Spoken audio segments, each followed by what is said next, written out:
ਵਾਹਿਗੁਰੂ ਜੀ ਕਾ ਖਾਲਸਾ ਵਾਹਿਗੁਰੂ ਜੀ ਕੀ ਫਤਿਹ। ਕਈ ਪ੍ਰੇਮੀਆਂ ਸਿੰਘਾਂ ਦੀ ਇਹ ਬੇਨਤੀ ਸੀ ਕਿ ਕਾਮ ਦੇ ਉੱਤੇ ਕੋਈ ਰਿਕਾਰਡਿੰਗ ਪਾਈ ਜਾਵੇ ਕਿ ਕਾਮ ਸ਼ਕਤੀ ਜਿਹੜੀ ਸਰੀਰ ਦੇ ਵਿੱਚ ਹੈ ਇਹਦੇ ਉੱਤੇ ਜੈ ਭਾਵ ਫਤਿਹ ਕਿਵੇਂ ਪ੍ਰਾਪਤ ਕੀਤਾ ਜਾਵੇ, ਕਿਉਂਕਿ ਕਲਯੁਗ ਦੇ ਵਿੱਚ ਦੋ ਹੀ ਚੀਜ਼ਾਂ ਸਭ ਤੋਂ ਜ਼ਿਆਦਾ ਤੰਗ ਕਰਨ ਵਾਲੀਆਂ ਨੇ। ਇੱਕ ਤਾਂ ਜੀਵ ਦੇ ਰਸ ਅਤੇ ਦੂਜਾ ਲਿੰਗ ਦਾ ਰਸ। ਅਤੇ ਮਹਾਂਪੁਰਖਾਂ ਦੇ ਬਚਨਾਂ ਅਨੁਸਾਰ ਉਹ ਇਹ ਹੈ ਕਿ ਜਦ ਤੱਕ ਅਸੀਂ ਆਪਣੇ ਜੀਵ ਦੇ ਉੱਤੇ ਕਾਬੂ ਨਹੀਂ ਪਾ ਸਕਦੇ ਤਦ ਤੱਕ ਆਪਣੇ ਕਾਮ ਇੰਦਰੀ ਦੇ ਉੱਤੇ ਆਪਾਂ ਕਾਬੂ ਨਹੀਂ ਪਾ ਸਕਦੇ, ਕਿਉਂਕਿ ਜੋ ਅਸੀਂ ਭੋਜਨ ਛਕਦੇ ਹਾਂ ਉਹਦਾ ਹੀ ਸੂਖਮ ਰੂਪ ਸਾਡਾ ਮਨ ਬਣਦਾ ਹੈ ਅਤੇ ਮਨ ਦੇ ਵਿੱਚ ਉਹ ਕਣ ਪੈ ਜਾਂਦੇ ਨੇ, ਅਣੂ ਪੈ ਜਾਂਦੇ ਨੇ ਭੋਜਨ ਦੇ ਵਿੱਚ ਜਿਹੜੇ ਪਦਾਰਥ ਸੀ, ਅਤੇ ਉਹ ਮਿਲ ਕਰਕੇ ਸਾਡੇ ਮਨ ਦੇ ਵਿੱਚ ਇੱਛਾਵਾਂ ਪ੍ਰਗਟ ਕਰਦੀਆਂ ਨੇ।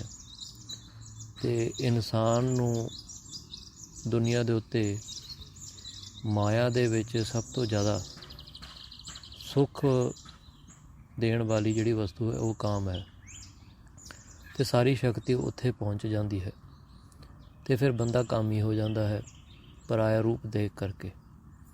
ਸੋ ਇਹ ਕਾਮ ਸ਼ਕਤੀ ਨੂੰ ਸਮਝਣ ਲਈ ਸਾਨੂੰ ਪ੍ਰਯਾਸ ਕਰਨਾ ਚਾਹੀਦਾ ਕਿਉਂਕਿ ਜਦ ਤੱਕ ਅਸੀਂ ਆਪਣੇ ਵੈਰੀ ਨੂੰ ਨਹੀਂ ਚੰਗੀ ਤਰ੍ਹਾਂ ਜਾਣਦੇ ਅਤੇ ਉਹਦੇ ਉੱਤੇ ਅਸੀਂ ਫਤਿਹ ਕਿਵੇਂ ਪਾਵਾਂਗੇ।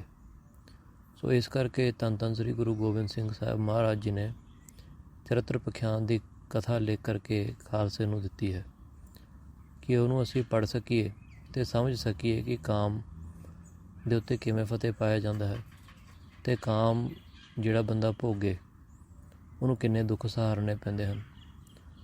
ਗੁਰੂ ਗ੍ਰੰਥ ਸਾਹਿਬ ਮਹਾਰਾਜ ਜੀ ਦੀ ਪਵਿੱਤਰ ਬਾਣੀ ਹੈ ਕਾਮ ਨਰਕ ਵਿਸਰਾਮ। ਮਹਾਰਾਜ ਜੀ ਕਹਿੰਦੇ ਨੇ ਕਿ ਥੋੜ੍ਹੇ ਹੀ ਛਿਣ ਭਰ ਦੀ ਸੁੱਖ ਦੇ ਲਈ ਬੰਦਾ ਕਾਮ ਦੀ ਕਿਰਿਆ ਕਰਦਾ ਹੈ, ਪਰ ਉਹਦੇ ਬਾਅਦ ਉਹਨੂੰ ਪਛਤਾਵਾ ਹੁੰਦਾ ਹੈ ਅਤੇ ਨਰਕ ਭੋਗਦਾ ਹੈ। ਭਾਵ ਮਨ ਦੇ ਵਿੱਚ ਦੁੱਖ ਦੀ ਹਾਲਤ ਨੂੰ ਪ੍ਰਾਪਤ ਹੁੰਦਾ ਹੈ, ਮਨ ਵੀ ਰੋਗੀ ਹੋ ਜਾਂਦਾ ਹੈ, ਤਨ ਵੀ ਰੋਗੀ ਹੁੰਦਾ ਹੈ ਅਤੇ ਜਿਉਂਦੇ ਜੀ ਇਹ ਨਰਕਾਂ ਦੇ ਵਿੱਚ ਹੀ ਵਾਸ ਕਰਦਾ ਹੈ, ਕਿਉਂਕਿ ਦੁੱਖ ਇਹਨੂੰ ਚਾਰੋਂ ਪਾਸੇ ਘੇਰ ਲੈਂਦੇ ਨੇ।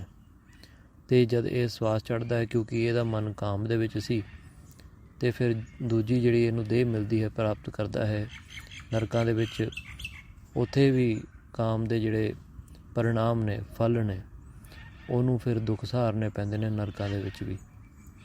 ਫਿਰ ਉਹਦੇ ਬਾਅਦ ਜਨਮ ਹੁੰਦਾ ਹੈ ਕੀਟ ਪਤੰਗੇ, ਹੋਰ ਹਾਥੀ ਦੇ ਰੂਪ ਦੇ ਵਿੱਚ ਕੋਈ ਬਣ ਜਾਂਦਾ ਹੈ, ਕੋਈ 84 ਲੱਖ ਦੇ ਵਿੱਚ ਘੁੰਮਦਾ ਹੈ ਅਤੇ ਉਹ ਕਾਮ ਦਾ ਜੋ ਫਲ ਸੀਗਾ ਉਹ ਫਿਰ ਉਹ ਭੋਗਦਾ ਹੈ।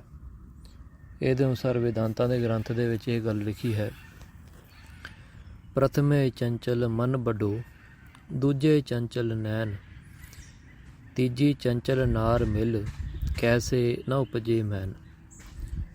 ਅਤੇ ਇਹਨੂੰ ਆਪਾਂ ਸਮਝੀਏ, ਕਹਿੰਦੇ ਨੇ ਕਿ ਪ੍ਰਥਮੇ ਚੰਚਲ ਮਨ ਵੱਡੋ, ਕਿ ਸਭ ਤੋਂ ਪਹਿਲਾਂ ਤਾਂ ਚੰਚਲ ਸਾਡਾ ਮਨ ਹੈ।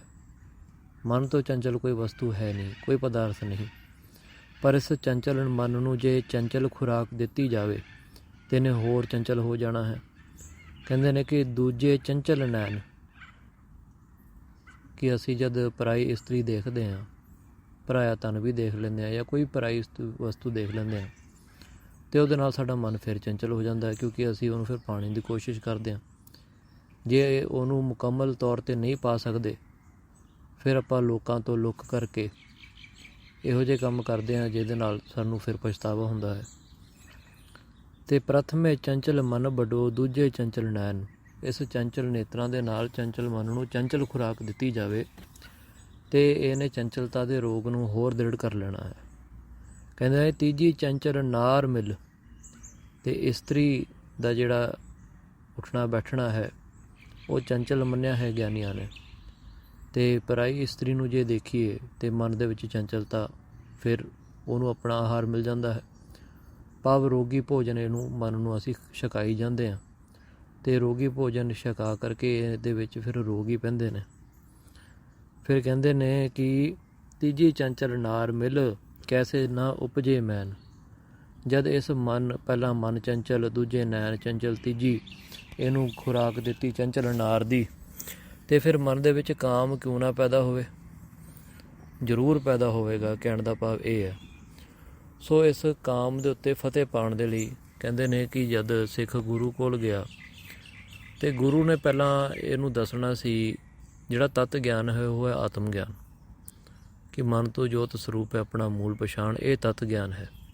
ਪਰ ਇਸ ਤਤ ਗਿਆਨ ਤੋਂ ਪਹੁੰਚਣ ਤੋਂ ਪਹਿਲਾਂ ਜਿਹੜੇ ਕਾਮ, ਕ੍ਰੋਧ, ਲੋਭ, ਮੋਹ, ਅਹੰਕਾਰ ਰੂਪੀ ਦੁਸ਼ਟ ਨੇ, ਇਹਨਾਂ ਉੱਤੇ ਜੈ ਭਾਵ ਫਤਿਹ ਪਾਉਣਾ ਬਹੁਤ ਜ਼ਰੂਰੀ ਹੈ। ਸੋ ਸਿੱਖ ਗੁਰੂ ਕੋਲ ਜਾ ਕਰਕੇ ਅਰਦਾਸ ਕਰਦਾ, ਮਹਾਰਾਜ ਮੇਰੇ ਵੈਰੀ ਜਿਹੜੇ ਹਨ ਉਹਨਾਂ ਨੂੰ ਤੁਸੀਂ ਮਾਰ ਮੁਕਾਓ। ਅਤੇ ਗੁਰੂ ਕਹਿੰਦੇ ਨੇ ਕਿ ਆਪਣੇ ਪਹਿਲੇ ਸਰੀਰ ਨੂੰ ਖੋਦਣਾ ਸ਼ੁਰੂ ਕਰ, ਅਤੇ ਖੋਦਣ ਤੋਂ ਪਹਿਲਾਂ ਆਪਣੇ ਹੀ ਮਨ ਤੋਂ ਸ਼ੁਰੂ ਕਰਕੇ ਮਨ ਤੋਂ ਖੋਦ ਕੇ ਜਿੰਨੇ ਵੀ ਆਪਣੇ ਇੰਦਰੀਆਂ ਨੇ ਉਹਨਾਂ ਨੂੰ ਖੋਦਣ ਦੀ ਕੋਸ਼ਿਸ਼ ਕਰ, ਅਤੇ ਉੱਥੇ ਦੇਖ ਕੌਣ ਬਸਦਾ ਹੈ। ਅਤੇ ਸਿੱਖ ਨੇ ਇਸੇ ਪ੍ਰਕਾਰ ਗੁਰੂ ਦੀ ਆਗਿਆ ਮੰਨ ਕਰਕੇ ਸਤ ਬਚਨ ਕਿਹਾ, ਅਤੇ ਮਨ ਦੀ ਸ਼ਕਤੀ ਦੇ ਨਾਲ ਸਭ ਤੋਂ ਪਹਿਲਾਂ ਵਸਤੂ ਜਿਹੜਾ ਇਹਨੇ ਖੋਜਣ ਦੀ ਕੋਸ਼ਿਸ਼ ਕੀਤੀ ਉਹ ਹੈ ਨੈਣ, ਆਪਣੇ ਨੇਤਰ। ਅਤੇ ਨੇਤਰਾਂ ਦੇ ਵਿੱਚ ਇਹਨੂੰ ਇੱਕ ਲੱਜਾ ਰੂਪੀ ਨਾਮ ਦੀ ਇਸਤਰੀ, ਉੱਥੇ ਉਹਨੂੰ ਦਰਸ਼ਨ ਹੋਏ ਅੱਖਾਂ ਦੇ ਵਿੱਚ। ਅਤੇ ਇਸ ਇਸਤਰੀ ਨੇ ਸਿੱਖ ਦੇ ਮਨ ਦੇ ਬੇਨਤੀ ਕੀਤੀ ਹੈ ਕਿ ਮੈਨੂੰ ਇਸ ਕਾਮ ਰੂਪੀ ਦੁਸ਼ਟ ਤੋਂ ਬਚਾਓ ਜਿਹੜਾ ਇੱਥੇ ਆ ਕਰਕੇ ਵਾਸਾ ਕਰ ਰਿਹਾ ਹੈ। ਅਤੇ ਸਿੱਖ ਨੇ ਜਾ ਕਰਕੇ ਗੁਰੂ ਨੇ ਕਿਹਾ ਕਿ ਮਹਾਰਾਜ ਮੈਂ ਇੱਦਾਂ ਖੋਜ ਰਿਹਾ ਸੀ, ਅਤੇ ਨੇਤਰਾਂ ਦੇ ਵਿੱਚੋਂ ਲੱਜਾ ਰੂਪੀ ਇਸਤਰੀ ਨੇ ਬੇਨਤੀ ਕੀਤੀ ਹੈ ਕਿ ਕਾਮ ਅੱਖਾਂ ਦੇ ਵਿੱਚ ਵਸਦਾ, ਨੇਤਰਾਂ ਦੇ ਵਿੱਚ ਵਸਦਾ, ਕੀ ਕੀਤਾ ਜਾਵੇ। ਅਤੇ ਗੁਰੂ ਨੇ ਫਿਰ ਉਪਦੇਸ਼ ਦਿੱਤਾ ਹੈ ਕਿ ਪਰਾਈ ਇਸਤਰੀਆਂ ਨੂੰ ਦੇਖ ਕਰਕੇ ਮਨ ਦੇ ਵਿੱਚ ਕੋਈ ਇਹੋ ਜਿਹੀ ਭਾਵਨਾ, ਕਾਮ ਰੂਪੀ ਭਾਵਨਾ ਨਾ ਲੈ ਕਰਕੇ ਆਓ। ਪਹਿਲਾਂ ਤਾਂ ਆਪਣੀ ਉੱਥੇ ਨਜ਼ਰਾਂ ਹੀ ਨਾ ਜਾਣ ਦਿਓ। ਇਸਤਰੀਆਂ ਦੇ ਅੰਗਾਂ ਨੂੰ ਦੇਖ ਕਰਕੇ ਮਨ ਦੇ ਵਿੱਚ ਕਾਮ ਪ੍ਰਗਟ ਹੁੰਦਾ ਹੈ। ਸੋ ਜੇ ਨੇਤਰਾਂ ਨੂੰ ਰੋਕਿਆ ਜਾਵੇ, ਉਸ ਪਾਸੇ ਨਾ ਦੇਖਣ ਤੋਂ ਹਟਾਇਆ ਜਾਵੇ, ਅਤੇ ਫਿਰ ਮਨ ਦੇ ਉੱਤੇ ਅਸੀਂ ਕਾਬੂ ਪਾ ਸਕਦੇ ਹਾਂ, ਨੈਣਾਂ ਦੇ ਉੱਤੇ ਕਾਬੂ ਪਾ ਸਕਦੇ ਹਾਂ, ਅਤੇ ਕਾਮ ਨੂੰ ਅਸੀਂ ਕਈ ਥੋੜ੍ਹੇ ਹੱਦ ਤੱਕ ਇਹਨੂੰ ਆਪਣਾ ਰੋਕ ਸਕਦੇ ਹਾਂ, ਠੱਲ ਦੇ ਸਕਦੇ ਹਾਂ। ਅਤੇ ਫਿਰ ਇਹ ਜਿਹੜਾ ਕਾਮ ਹੈ ਇਹਨੂੰ ਆਪਾਂ ਹੁਣ ਅੱਗੇ ਸਮਝੀਏ ਕਿ ਸ਼ਕਤੀ ਤਾਂ ਹਰ ਇੱਕ ਵਿਕਾਰ ਦੇ ਵਿੱਚ ਇੱਕ ਹੀ ਹੈ। ਭਾਈ ਸੰਤ ਮਸਕੀਨ ਜੀ ਨੇ ਆਪਣੇ ਕਥਾ ਦੇ ਵਿੱਚ ਵੀ ਦੱਸਿਆ ਕਿ ਕਾਮ ਤੋਂ ਰਾਮ ਤੱਕ ਦੀ ਜਿਹੜੀ ਇਹ ਸਾਡਾ ਸਫ਼ਰ ਹੈ ਉਹ ਕਾਮ ਤੋਂ ਹੀ ਸ਼ੁਰੂ ਹੋਣਾ, ਭਾਵ ਸਾਡੇ ਸਰੀਰ ਦੇ ਵਿੱਚ ਇੱਕ ਹੀ ਸ਼ਕਤੀ ਹੈ। ਪਰ ਜਦ ਵੀ ਅਸੀਂ ਜਨਮ ਲੈ ਕਰਕੇ ਇਸ ਪ੍ਰਿਥਵੀ 'ਤੇ ਆਏ ਹਾਂ, ਮ੍ਰਿਤ ਲੋਕ ਮੰਡਲ 'ਤੇ ਆਏ ਹਾਂ, ਅਤੇ ਅਸੀਂ ਆਪਣੀ ਹੋਂਦ ਰੱਖਣ ਲਈ ਆਪਣੇ ਸਰੀਰਾਂ ਦੀ ਵੱਧ ਤੋਂ ਵੱਧ ਆਬਾਦੀ ਵਧਾਉਂਦੇ ਰਹੇ ਹਾਂ, ਅਤੇ ਉਸ ਦੇ ਪਿੱਛੇ ਇੱਕ ਜਿਹੜੀ ਸ਼ਕਤੀ ਉਹੀ ਹੈ ਕਾਮ ਕਰਕੇ ਅਸੀਂ ਆਪਣੀ ਗਿਣਤੀ ਵਧਾਉਂਦੇ ਰਹੇ, ਕਿਉਂਕਿ ਅਸੀਂ ਆਪਣੀ ਹੋਂਦ ਰੱਖਣਾ ਚਾਹੁੰਦੇ ਹਾਂ। ਅਤੇ ਉਸ ਕਾਮ ਸ਼ਕਤੀ ਦਾ ਅਭਿਆਸ ਸਾਨੂੰ ਇੰਨਾ ਜ਼ਿਆਦਾ ਹੋ ਚੁੱਕਿਆ ਹੈ, ਇੰਨੇ ਜੂਨਾਂ ਦੇ ਵਿੱਚ ਅਸੀਂ ਇਹਨੂੰ ਹੀ ਭੋਗਦੇ ਆਏ ਹਾਂ। ਹੁਣ ਮਨੁੱਖੀ ਦੇਹ ਸਾਨੂੰ ਪ੍ਰਾਪਤ ਹੋਇਆ, ਅਤੇ ਇਹਦੇ ਵਿੱਚ ਵੀ ਅਸੀਂ ਉਹੀ ਕੰਮ ਕਰਦੇ ਹਾਂ ਕਿ ਜੋ ਅਸੀਂ ਪਿਛਲੇ ਜੂਨਾਂ ਦੇ ਵਿੱਚ ਕਰਦੇ ਆਏ ਹਾਂ। ਇਹ ਸਾਡੀ ਪਸ਼ੂ ਬਿਰਤੀ ਹੋ ਰੱਖੀ ਹੈ। ਸੋ ਮਹਾਰਾਜ ਦੀ ਕਿਰਪਾ ਦੇ ਨਾਲ ਅਸੀਂ ਇਹ ਸਭ ਤੋਂ ਪਹਿਲਾਂ ਇਹ ਜਿਹੜਾ ਵੈਰੀ ਹੈ ਇਹਦੇ ਉੱਤੇ ਆਪਾਂ ਕੰਮ ਕਰੀਏ, ਫਿਰ ਤਾਂ ਉਹਦੇ ਬਾਅਦ ਫਿਰ ਕ੍ਰੋਧ ਆ ਜਾਂਦਾ ਹੈ, ਲੋਭ ਆ ਜਾਂਦਾ ਹੈ, ਮੋਹ, ਅਹੰਕਾਰ। ਫਿਰ ਇਸ ਤੋਂ ਅੱਗੇ ਇੱਕ 6ਵਾਂ ਦੁਸ਼ਟ ਹੈ, ਉਹ ਹੈ ਦਵੈਤ ਦਾ। ਫਿਰ ਉਹਨੂੰ ਮਾਰਨਾ, ਫਿਰ ਉਹਨੂੰ ਮਾਰ ਕਰਕੇ ਫਤਿਹ ਪਾ ਕਰਕੇ ਫਿਰ ਉਹਦੇ ਬਾਅਦ ਆਤਮ ਗਿਆਨ ਦੇ ਅਸੀਂ ਲਾਇਕ ਹੁੰਦੇ ਹਾਂ।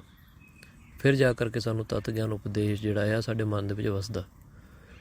ਅਤੇ ਇਸ ਕਰਕੇ ਸਾਨੂੰ ਬਹੁਤ ਬੈਠ ਕਰਕੇ ਇਹਦਾ ਅਭਿਆਸ ਕਰਨਾ ਚਾਹੀਦਾ ਕਿ ਉਹ ਜਿਹੜੀ ਇੱਕ ਸ਼ਕਤੀ ਹੈ ਉਹਨੂੰ ਅਸੀਂ ਚੰਗੇ ਪਾਸੇ ਲਾਈਏ, ਨਾ ਕਿ ਇਹਨੂੰ ਵਿਕਾਰਾਂ ਦੇ ਵਿੱਚ ਰੋਲੀਏ। ਇਹਦਾ ਸਦਉਪਯੋਗ ਕਰੀਏ, ਦੁਰਉਪਯੋਗ ਤੋਂ ਇਹਨੂੰ ਆਪਾਂ ਬਚਾਈਏ। ਵਾਹਿਗੁਰੂ ਜੀ ਕਾ ਖਾਲਸਾ, ਵਾਹਿਗੁਰੂ ਜੀ ਕੀ ਫਤਿਹ।